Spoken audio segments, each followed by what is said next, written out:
Hey guys, welcome back to the Big Screen Show. I'm Alex. What's up, guys? I'm Wyatt. You may remember me from the Sound of Freedom episode. I'm back to talk some Star Wars. I'm a Star Wars super fan. Me and Alex are Star Wars fanatics. We go back and forth with Star Wars all the time.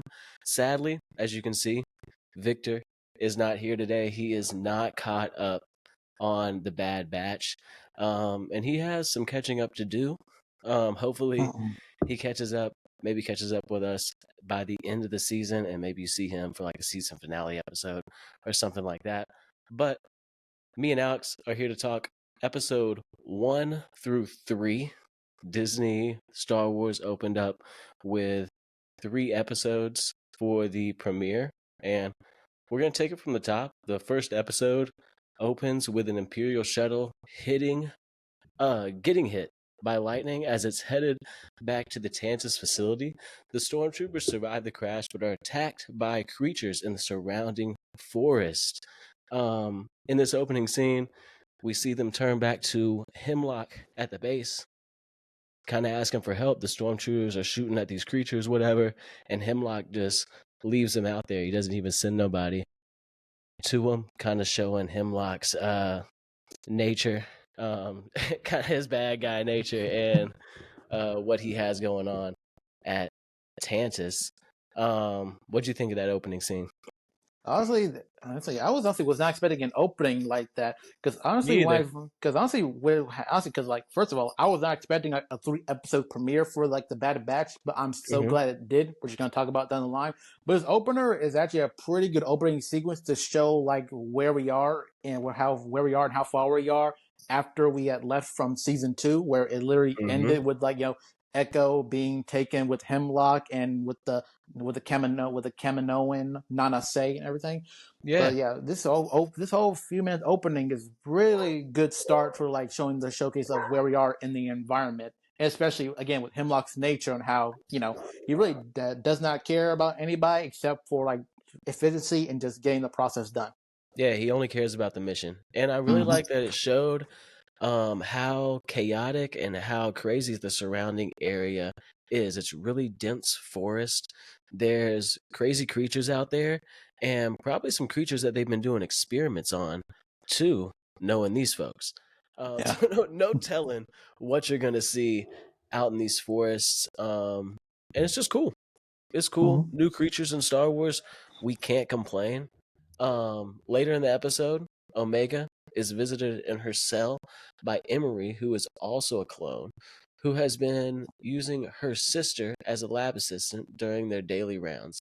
Emery collects a blood sample from um, a despondent looking clone before getting one from Omega. Once that's done, Omega asks why she's never saw her back in Camino, and she replies that she was sent elsewhere before Hemlock brought her on board. That actually leads me to a really good talking point. Who is this chick? Who Yeah. is who is Emery? Yeah. um, exactly. There's some big questions on who is Emery and where has she been, and what are her motives. It kind of sounds like she's just going by the book for now, but it's a very interesting character that they're bringing in, and I would like to know a little bit more about her history. Yeah, 'cause I also wonder, like, I always said like in the past season that Omega was like the first kind of defunct clone that was like older than like the rest of the squad in like the Bad Batch.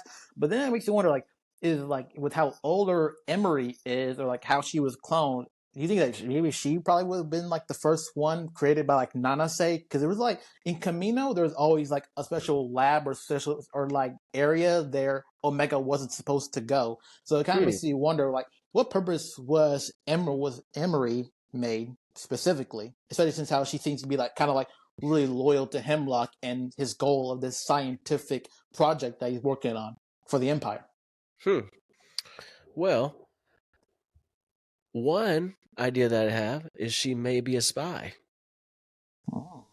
What if she's a clone spy? She was created a lot longer before Omega. and she's been spying on the Empire and spying in different facilities for them, and that's why she was sent away. That's one theory that just now popped in my mind.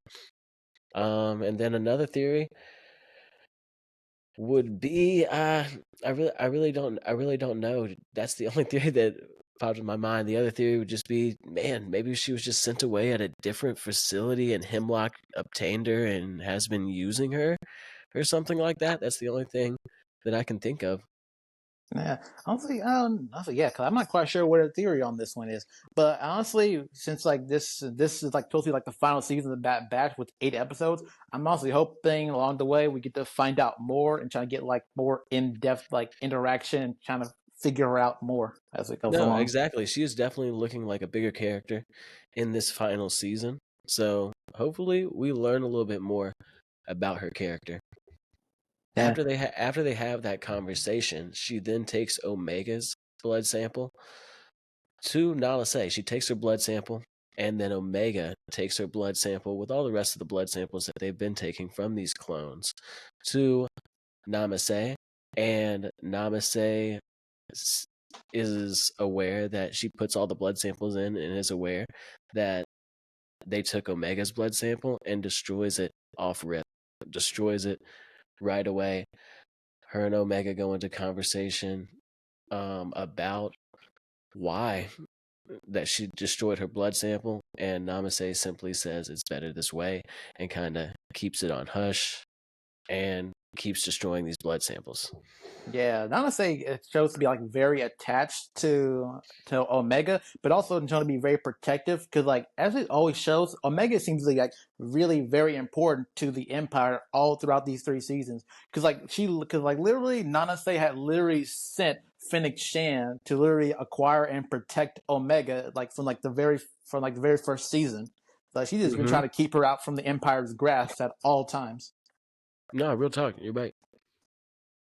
The next thing that, and then at the end of that conversation, they're kind of interrupted by Hemlock as he's coming in, kind of introducing himself and Omega, or introducing himself in front of Namaste and Omega for the first time.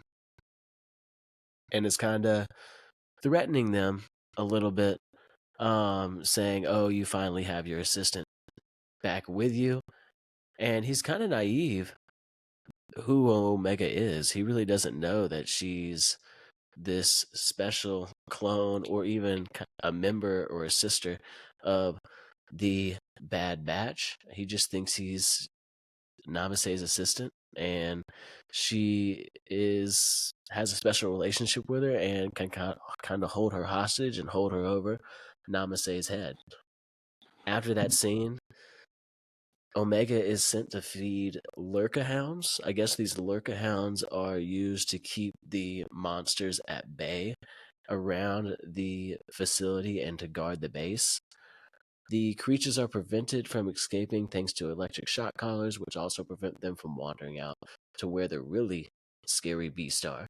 When the hounds aren't on patrol, they remain in pens. Omega is fond of one in particular, who she calls Batcher. Batcher isn't terribly friendly, but he is a picky eater, and Omega is feeding him some human food or some scraps from her lunchbox. The next day, Batcher gets injured while he's protecting the facility, and they deem him to be executed if he is not healed. So Omega helps him out. She helps him heal up, and he's deemed to be executed still.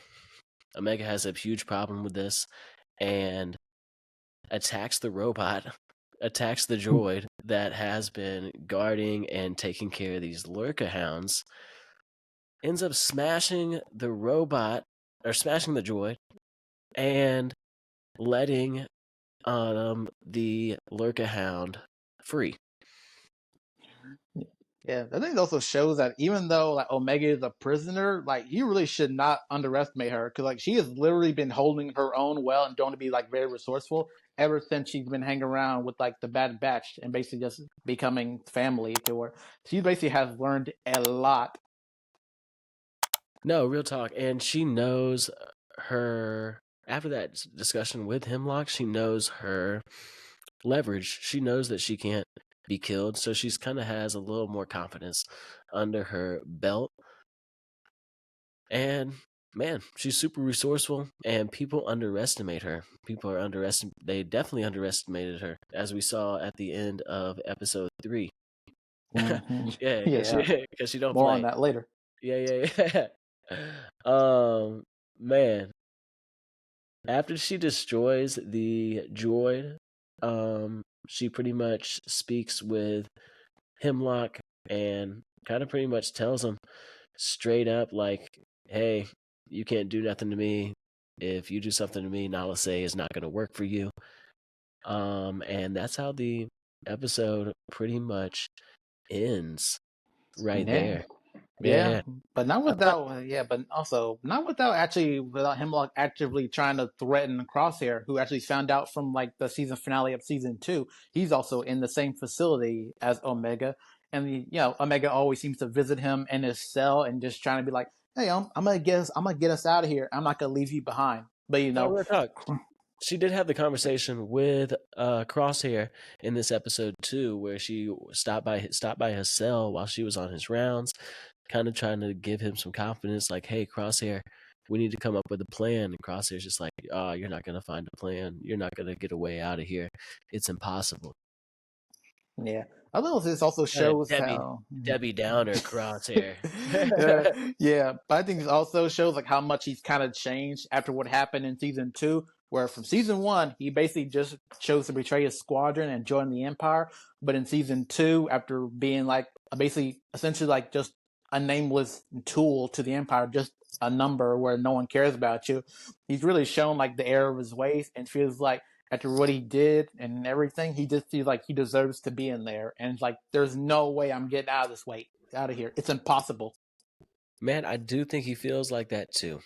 I think he looks back on his actions. He's like, "Hey, I deserve this." Yeah, he even said Eh, it. He even said it. Like I think either in episode 1 or later episode 3, where he deserves to be here. But mhm. honestly, because like in the first season, I really did not like him since he actively voluntarily chose to betray his squadron, But then, after everything that he experienced in season 2, I'm like, okay, he's becoming a more of a redeeming character. Exactly. If you watch Game of Thrones, he kind of like that Jamie Lannister. You hate him at first, and then he comes around there at the end.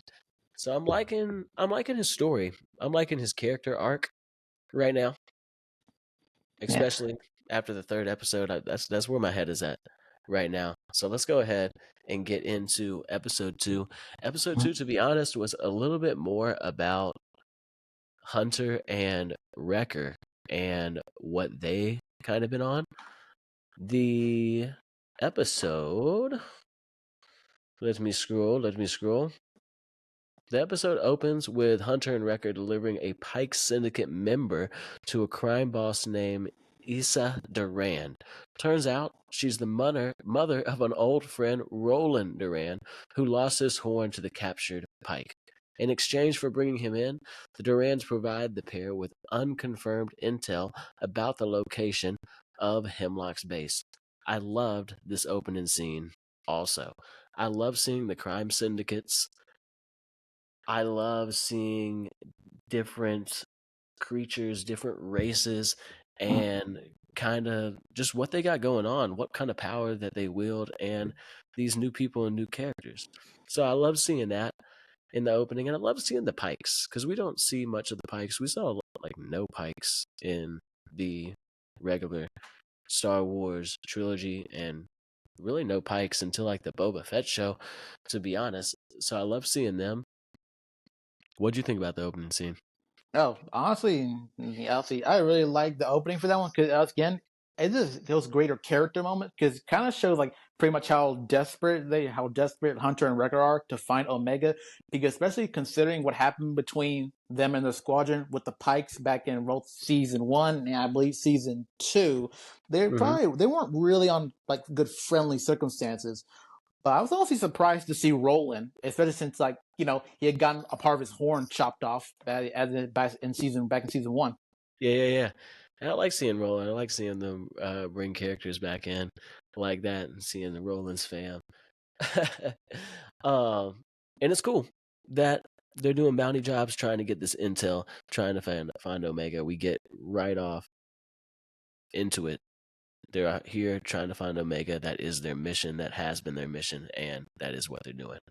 On their way, they get the intel to a supposed Hemlock's base. On their way there, Wrecker acts surprising, pointing out that the two of them should wait for backup before storming an Imperial facility. Hunter won't hear it, though. As far as he's concerned, every day Omega waits for them is one day too long. And I feel him. Oh yeah, because Yeah. apparently it's because they've been really searching like the galaxy for Omega like for months now. Because like oftentimes I really don't know what it means for like a rotation in Star Wars. Like, is that meant to be like number of days? Because like depending on the number, it could be like months in advance or things like that. So it definitely seems like it could be months. And also, I think it also shows about how desperate Hunter is because like he's pretty much like the most protective of Omega and probably like, the most father figure he is out of the whole group. But he still is mature enough and is able to respect her ability. But even then, she's still a child and he still has that protective urge. Man, he is her daddy. Yeah, yeah, he really is. Hunter is her dad, man, and Hunter is worried about her. That's his only mission, man. That's what he's trying to do. And they're off to do it. They're off to supposedly Hemlock's base. They pull up to a planet called Centron that's clearly not where Mount Tantus is, and we can see that as they're pulling up. Right, it's basically a whole jungle area. But Yeah. as we find out, the base with the coordinates it's basically already been destroyed by the orbital bombardment, like what happened in the end of season 1 for where the whole Camino. Exactly.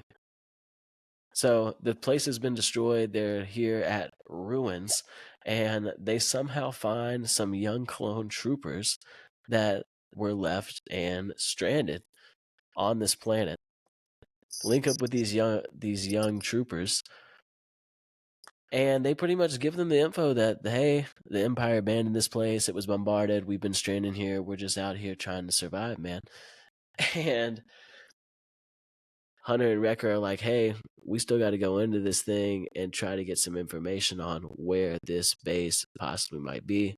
One problem, there are these vines. They're called slither vines. What are they? Yeah, slither vines. The experimental slither vines that supposedly Hemlock, the Empire, created and they've been just infesting this planet, infesting the facility, and they're pretty powerful. Yeah, those places are, like overgrown, and those things are like really strong, like just coming at you all around. Like they're even hostile when they're not even supposed to be hostile, because they literally tried to attack Hunter and Wrecker, like even when they weren't really doing anything. Yeah, no, they're crazy. It's like an alien movie type vibe with these slither vines just grabbing them, coming out of nowhere. It is a really tall task to take these slither vines down. They're a real hassle. They somehow get out of there. All the clones, get the hell off of this planet. Let me scroll, man. They somehow get off of this planet. Man, hold up. I gotta talk about something while they were in the facility. The two young clones trying to steal their whip. Oh yeah, because Yeah, all three of them was those clone kids had literally been on the ground for, like for so long. But again, they're really abandoned by their clone brethren, either because of orders and the fact probably still have that mind control aspects, or just chose to dip, just even behind. man, I'm glad that they chose to stay. It would be a lot different if they dipped with their ship, and I'm glad they didn't turn on their brothers in turn for that or for that. Hunter and Wrecker pretty much looked out for them and gave them a home back on the island, the Mm-hmm. tropical island, back from I think it was season 2 Yeah, that season two.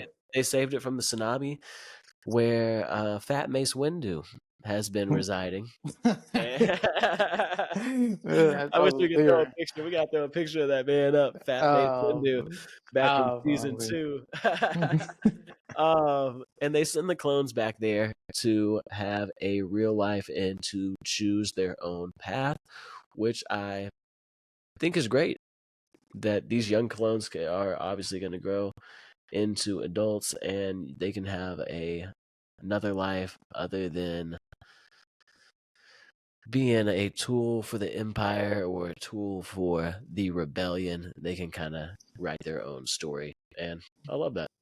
Oh yeah, because I think it's also like about this one because like throughout the season we've seen what happens to like the clones that's like getting pushed out from either just being like just abandoned with no security, no job, or to be experiments for the Empire or anything like that.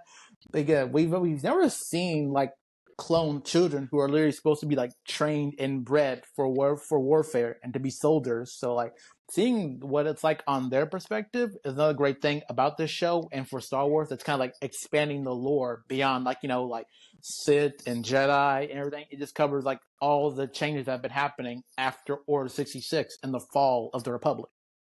Man, that's what I love about the Bad Batch, seeing all this background info and lore about the fall and about Order 66 and what was going on. That reminds me, the last time we saw clone children was probably the Clone Wars episode 2. The Clone Wars, it was young Boba.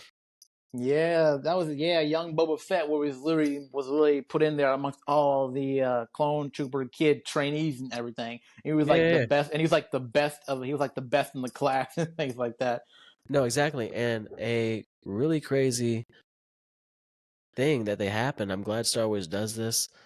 They had Boba Fett, the actor, the kid actor, back to voice one of these young clones. Oh, for real? I don't know exactly which one it was, but he did a voice. He did his voiceover for one of these young clones. Oh, that's awesome. I love that. Yeah, I love that nice little detail. yeah, it's really cool. I loved it. I got that tidbit from Star Wars Theory. If you're a Star Wars fan and you're looking for like the guy for Star Wars, go follow Star Wars Theory. I'm gonna shout him out. Yeah, we'll put I just yeah. have to. He's the #1 Star Wars YouTuber in the world, and he knows his shit. Yeah, we'll put a link down in the description for his channel too. Yeah. We'll shout him out. Going into the next episode, because that's really how it ends. They take off, Oh and yeah. that's really it for that episode. It was I guess it was a little lackluster, but needed to show where Hunter and Wrecker are.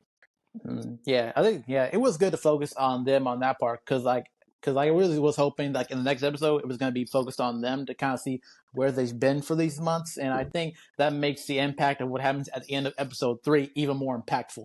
And I'm gonna be honest, if this was a solo episode, I would be a little disappointed.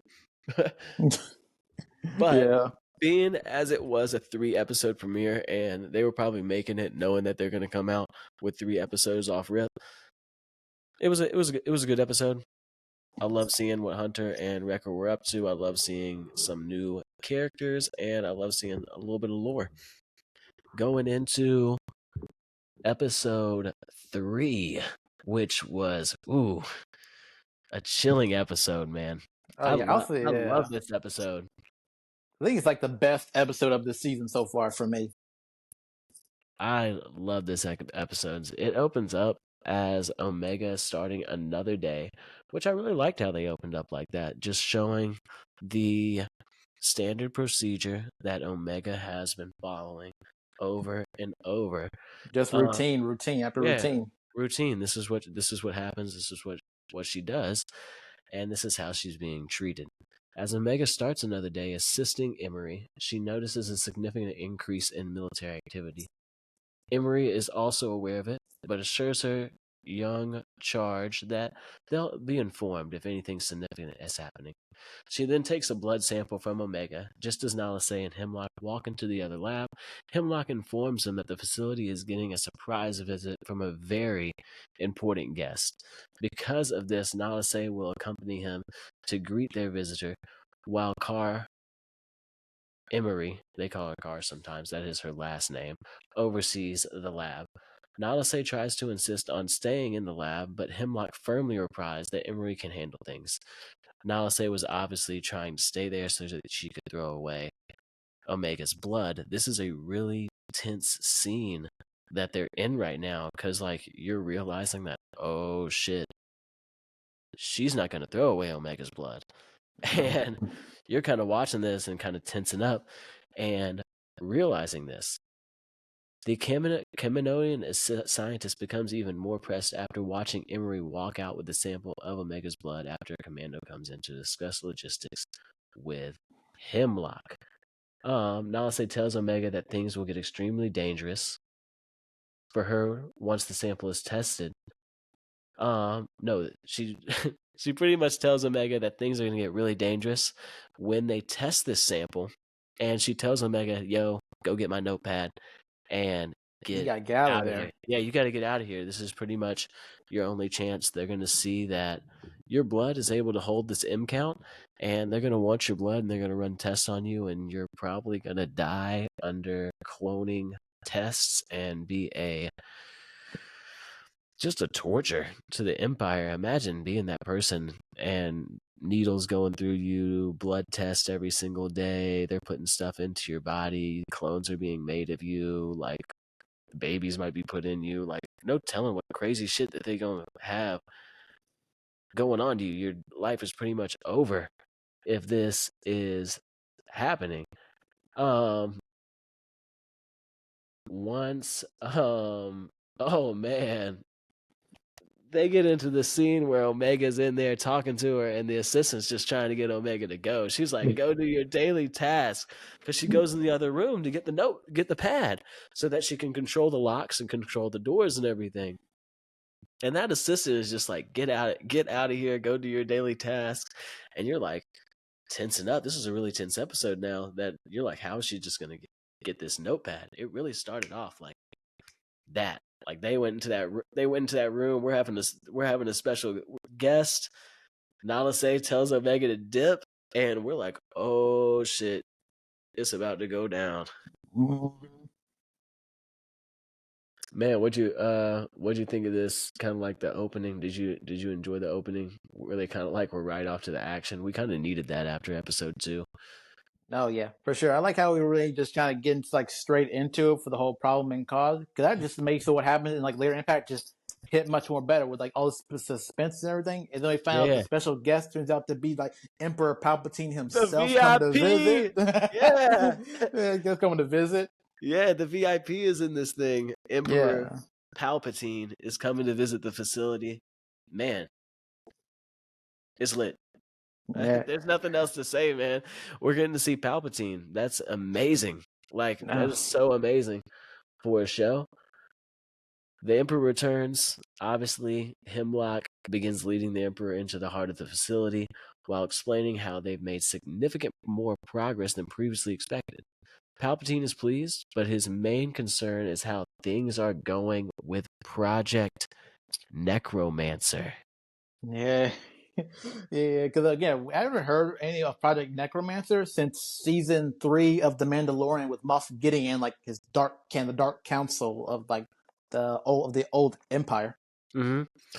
We saw the meeting between the Dark Council, and they mentioned Project Necromancer, but we haven't really got any other information on what Project Necromancer is. luckily, we just watched the video and found out a little bit about Project Necromancer. Do you want to kind of tell them what Project Necromancer is?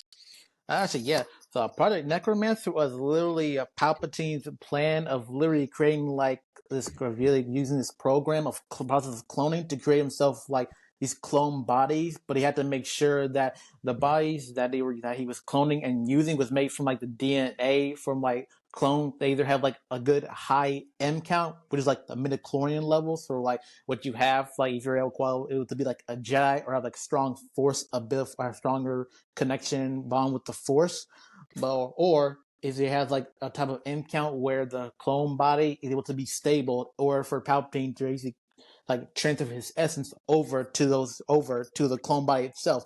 For basically like if he's dying or feeling weak, Palpatine can just transfer his body to like any type of any clone body that was cloned anytime he wants. Just trying to create like this way of immortality, which is like almost theorized with like Darth Plagueis, but like not in the way that Darth Plagueis had wanted it to be. This is like Palpatine's own interpretation of how he thinks of immortality to be. Mm-hmm. And yeah, he's pretty much trying to make a younger version of himself and transfer his essence in to that younger body.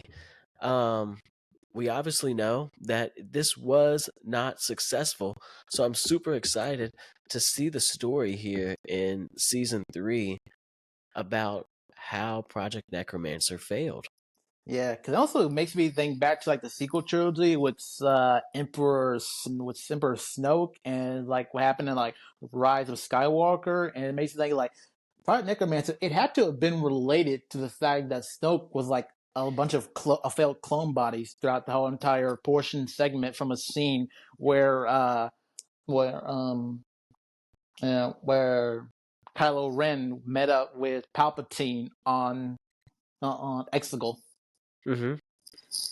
And I think Snoke was more of an abomination. And maybe like a mishap of these cloning things that they were doing in Mount Tantus and after the Empire. I don't know how old Snoke was. I don't know the timeline of like how old that clone would have to be or how he was even created. That's kind of like one of the problems that I have with the Disney prequels. Like, who is Snoke? Who the heck is this person? What has he got going on? He wasn't even that powerful in the first place. He was just like a tool. He was just like a placeholder, to be honest. We're not going to get into much of that, but there is a little bit of that going on here with the Bad Batch, because there is a little snippet of Snoke, like a Snoke-looking face, inside of a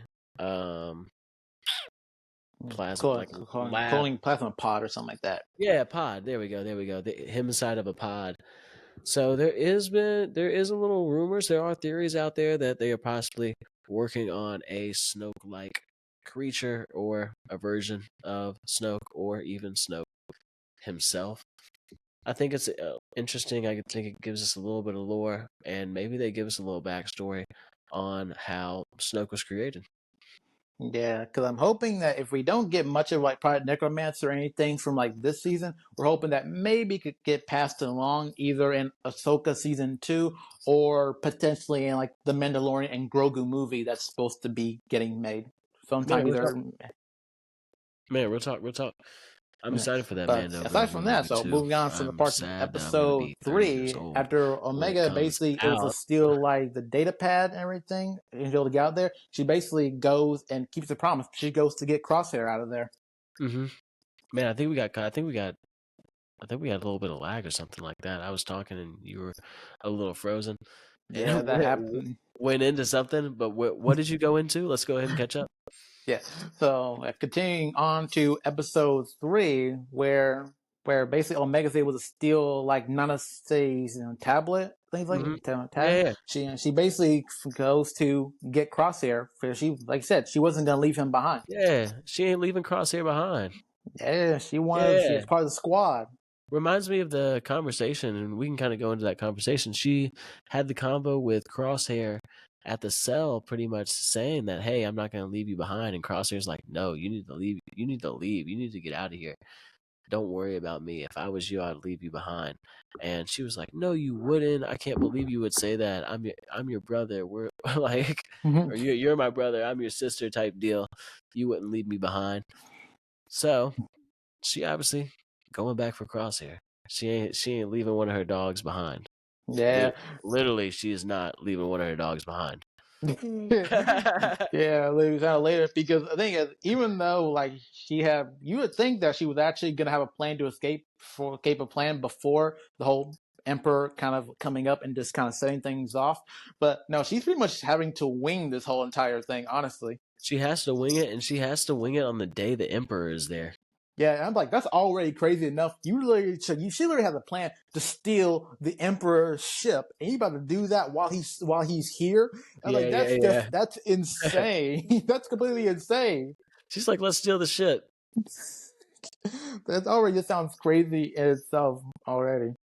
Man, before they get on their big escape, Hemlock and the Palpatine do have a conversation in the lab.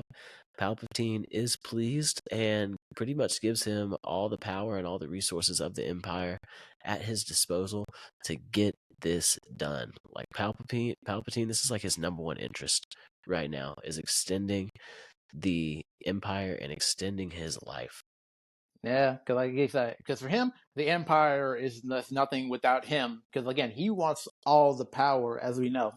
Mm-hmm. Through all the lore from all past movie stuff, that unlimited power, the ability to live on forever, creating his utopia of the Empire. Mm-hmm. And this is a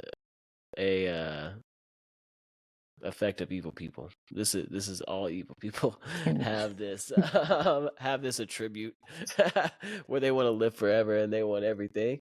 But moving on, Omega heads to she heads across her cell. We already went into that. Elsewhere, Emery finds Omega's cell empty, but has a pretty good idea where the young clone is. Sure enough, she discovers them in the Lurka Hound kennel, where the pair have destroyed a sentry droid and are preparing to use Batcher's empty chute to escape. Omega asks Emery to come with them, but she refuses, forcing Crosshair to stun her.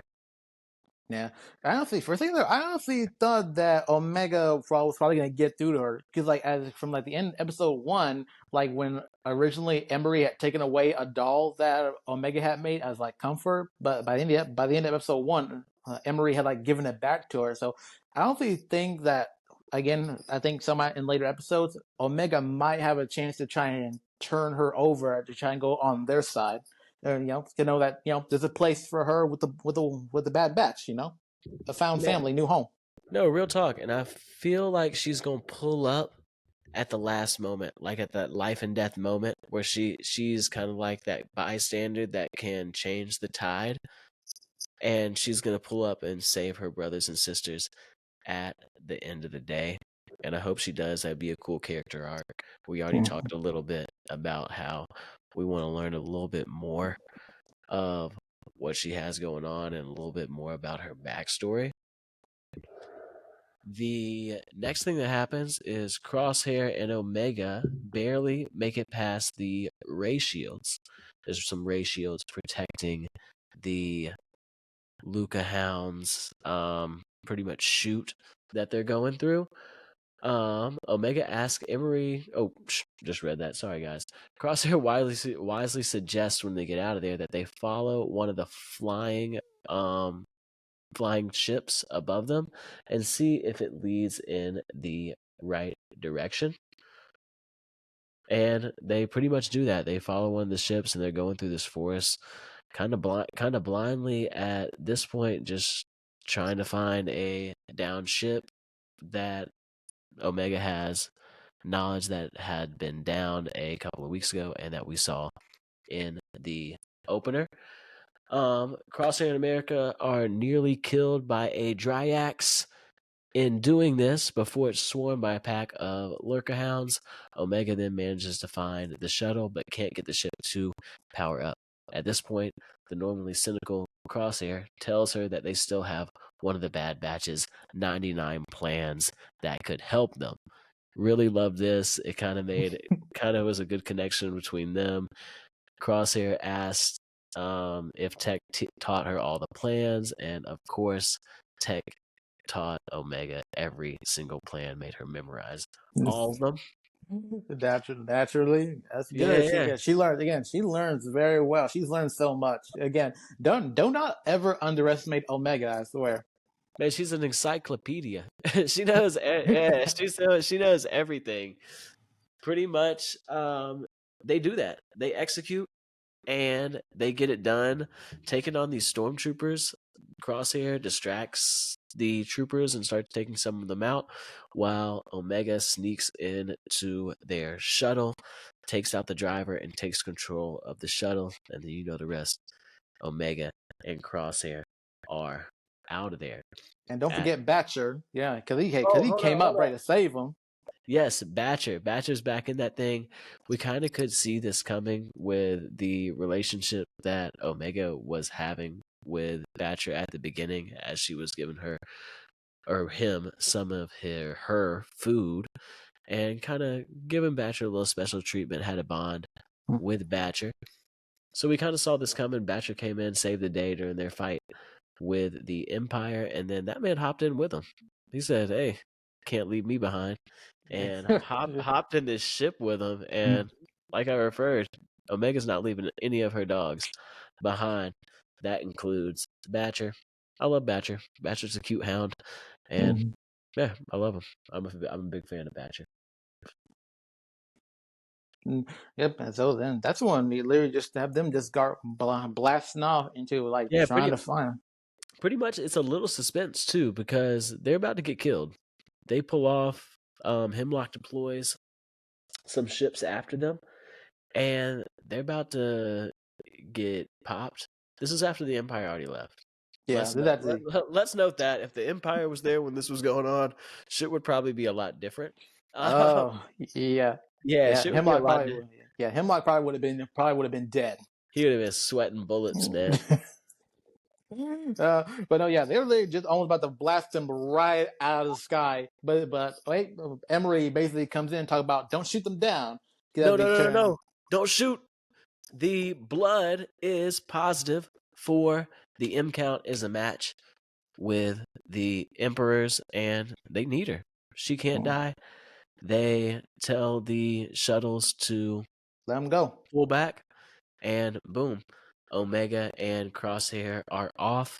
I thought the 3-episode premiere and where we were at the end of this was perfect and a great start to the Bad Batch season. What do you think? Oh yeah, this is actually a really great start, and I'm just honestly cannot wait for more. Especially when I'm just waiting for that final reunion where to get between Omega, Hunter, and Wrecker, but also kind of seeing because again, we already know that Crosshair is along for the ride now. He's already he's a fugitive now, so it's I wonder how this kind of gonna affect the balance of the relationship, because the last time they saw each other, he pretty much just chose to just leave and decide with the Empire and just. I don't fuck with you no more. Yeah, I wonder if he's gonna stick with the squad or he's gonna join back up with them whenever they reunite.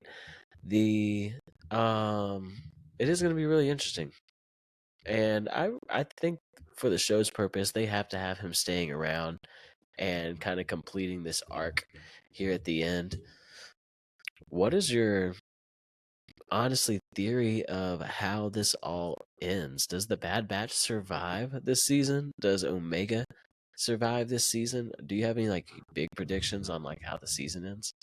I think my big prediction is, and this is the crazy thing, I almost kind of see it where the finale kind of comes up to the end where most of the Bad Batch are left standing, but I can almost see it just being Hunter and Omega almost the last one standing, or in a way, because in the last season we lost Tech, and it's gotta been either in and out on whether we'll lose Crosshair, especially how his whole journey in season 2. But I think it's really hard to see all of them just have them be remaining few. I think what it would be is like they're all survive to the end, but I think maybe they're probably gonna choose to side and go and team with Rex and Echo and just kind of like the Liberators and really like the Liberators fighting for like against the Empire and helping any of their clone brethren that's left behind in the way, and probably ends with like a big rescue of like experimenting on clones or like being subject to like torture and experimentation. Man, to be honest, if I can give you my opinion, I think they all die. Oof. Except for Omega. Except for Omega. Yeah. Yeah, I definitely. Yeah, I feel like would definitely be the best one to survive because I can kind of see like Because the this season rest. is dark. This season is already kind of dark. Yeah. I think they're all gonna go. One thing before we end this episode and we watch and make the episode for episode 4, do you still think Tech is alive? I honestly don't think he is still alive. But then again, I mean, I think nowadays I'm just kind of like just been trained in like media where like if you don't see a body, then did it really happen? Exactly, and especially with Star Wars. After Mm, yeah. Reva, anybody can survive anything in Star Wars. Yeah. Yeah, Especially even getting impaled with a lightsaber. thanks Disney. But regardless of that, I do somehow think Tech is alive. I was kind of getting the vibe that like when Omega was saying like, "Oh, I'm gonna have some help." She was referring to Crosshair, obviously, but I thought Tech might be in the forest. Huh. And he might have been like living out there, and that might have been their way off or their help out there to hide from the Empire if he was still alive. Another theory that I have for Tech is that they have him and they've been doing experiments on him, and maybe Tech is not the same Tech from before. Maybe he has a change where he's more like Crosshair from the beginning seasons, and it's a whole total switch up where Crosshair's on the good side and Tech now is on the bad side. Yeah, I can almost see that, like, where they choose to like make use of his intelligence, where they just kind of use him like more as like kind of like a strategic advisor type. Because really, he's like the smartest one out of the group. So like him basing you like where he takes the place of like one of those like strategic battle droids, but then he's basically just becomes like tactical commander ish type or something. Man, that's a really good thought too. I had the same thought too, that they could make like commanders out of him and just like super smart tech guys that could just be around and building stuff, building anything, yo. This man Tech is amazing. He can literally do anything. I love Tech. R.I.P. Tech. Not really. He's not dead. He's still here. Yeah, I wouldn't be surprised if like maybe in like close to like the finale, maybe episode 6 or maybe even episode 5 that we might see him come back, but like maybe some injuries or something like that, like maybe it was Battlestar. I don't know. Maybe they open up with it the next episode or the one after that where they're trying to like find them, and they're like, "Where are your brothers at? Where would they go? You know everything about them." Type deal. What if they have him as like a prisoner and they're kind of like questioning him, kind of torturing him, trying to see if he can give any information on where the Bad Batch would be lurking? Maybe even they give him like sedation and he like gives up Sid or something, and we get to see them go back and the Empire goes and gets Sid. Remember Sid? Yeah, I mean, after she sold them out last season, I want to No, be. I want to see it. I want to see it happen. I don't fuck with Sid. I know. I mean, honestly, I can kind of see them going back to Sid. But honestly, if they're going back to Sid, Sid better apologize or something, or give them something. Nah, they're not gonna Honestly, go back to Civ. I'm talking about the Empire. The Empire going back to Civ if Tech would to give them up or something like that. And I would love for the Empire to get their hands on Sid. that would be. I think it's pretty satisfying after what she did. I'm not gonna lie to you. Yeah. I mean, yeah. Man, well, that pretty much sums it up. We'll be back at back at y'all with the episode 4 review. We're kind of back on schedule now with a single episode every week. These videos will be a lot shorter, with it just being a single episode and with it not being the premiere. I am really looking forward to being with y'all for the Bad Batch season and hopefully for some more Star Wars content in the future. My name's Wyatt. This is the Big Screen Show. Make sure to follow the Big Screen Show. Make sure to like this video. Make sure to subscribe and make sure to get in the comments about maybe some theories of what you think's going to happen next in the Bad Batch, some things that you liked about the Bad Batch. Alex, anything to close this thing out? I really love doing this with you, brother, and I can't wait for the next episode. Oh yeah. Yeah, thank you guys for watching this video. Please subscribe if you want more. And we will put a link down below in the description for Star Wars theories. And he has all kinds of informational theory videos. This man is a wizard when it comes to Star Wars and can really get you queued up on some Star Wars lore. If you're new to Star Wars, he can really get you caught up in the Star Wars universe. Other than that, this has been the Big Screen Show, guys. I'm Wyatt. This is Alex. Thank you so much, and we'll see you next episode. May the Force be with you. And with you.